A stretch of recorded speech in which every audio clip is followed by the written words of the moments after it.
ಕೌನ್ಸಿಲಿಂಗ್ಗೆ participate ಮಾಡೋರಿಗೆ ಒಂದು ಒಳ್ಳೆ ಗುಡ್ ನ್ಯೂಸ್ ಇದೆ. ಓಕೆನಾ. ಸೊ ಇದು ನಾನು ಆಲ್ರೆಡಿ ಪ್ರೀವಿಯಸ್ ವಿಡಿಯೋದಲ್ಲಿ ಅಪ್ಲೋಡ್ ಮಾಡಿದ್ದೀನಿ, ಬಟ್ ಇಲ್ಲಿ ಡೀಟೇಲಾಗಿ ನೋಡ್ತಾ ಹೋಗೋಣ. ಓಕೆನಾ.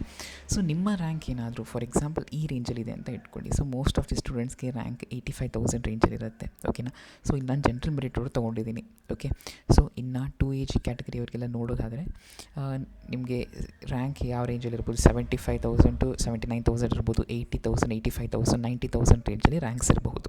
ಸೊ ಆ ರ್ಯಾಂಕಲ್ಲಿ ಇರಬೇಕಾದ್ರೆ ನಿಮಗೆ ಸೀಟ್ ಸಿಗೋ ಚಾನ್ಸಸ್ ತುಂಬ ಕಡಿಮೆ ಇರುತ್ತೆ ಅಂತ ಅಂದ್ಕೊಂಡಿರ್ತೀರಾ. ಡೆಫಿನೆಟ್ಲಿ ಹೌದು, ಪ್ರತಿ ವರ್ಷ ಹಾಗೆ ಆಗ್ತಾ ಇರೋದು. ಓಕೆನಾ. ಬಿಕಾಸ್ ಕೌನ್ಸಿಲಿಂಗ್ ನಡಿಬೇಕಾದ್ರೆ ಆಲ್ ಇಂಡಿಯಾ ರ್ಯಾಂಕ್ ಕೌನ್ಸಿಲಿಂಗಲ್ಲಿ ಜಾಸ್ತಿ ರ್ಯಾಂಕ್ ಇರೋರಿಗೆ ಸಿಗೋ ಚಾನ್ಸಸ್ ತುಂಬಾ ಕಡಿಮೆ ಇರುತ್ತೆ. So the main reason for that is competition increase ಆಗ್ತಾನೇ ಇದೆ ಆ್ಯಂಡ್ ಸೀಟ್ಸ್ ಏನಿದೆ ಅಲ್ಲ ಅದು ಕಾನ್ಸ್ಟೆಂಟಾಗಿ ಇರುತ್ತೆ ಪ್ರತಿ ವರ್ಷ. ಬಟ್ ಈ ವರ್ಷ ಏನಾಗಿದೆ ಅಂತ ಅಂದರೆ ಕರ್ನಾಟಕದಲ್ಲಿ 1,300 ಸೀಟ್ಗಳು ಇನ್ಕ್ರೀಸ್ ಆಗಿದೆ. Okay, not 1 or 2, 1,300 seats increase ಆಗಿದೆ. So that is an advantage. ಓಕೆನಾ. 1,300 ಸೀಟ್ಸ್ ಇನ್ಕ್ರೀಸ್ ಆಗಿದೆ ಅಂದಮೇಲೆ ಖಂಡಿತವಾಗ್ಲೂ ಸಿಗೋ ಚಾನ್ಸಸ್ ಜಾಸ್ತಿ ಇರುತ್ತೆ. ಓಕೆ.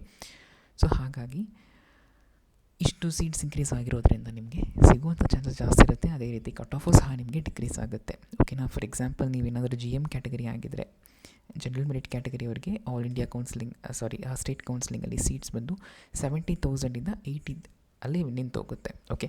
ಅದೇ ನೀವು 2AG ತೊಗೊಳ್ದಾದರೆ 2AG ಕ್ಯಾಟಗರಿ ತೊಗೊಳಿದ್ರೆ ನೀವು ಅಲ್ಲಿ ಅರೌಂಡ್ 95,000ಗೆ ಸ್ಟಾಪ್ ಆಗುತ್ತೆ. ಓಕೆ.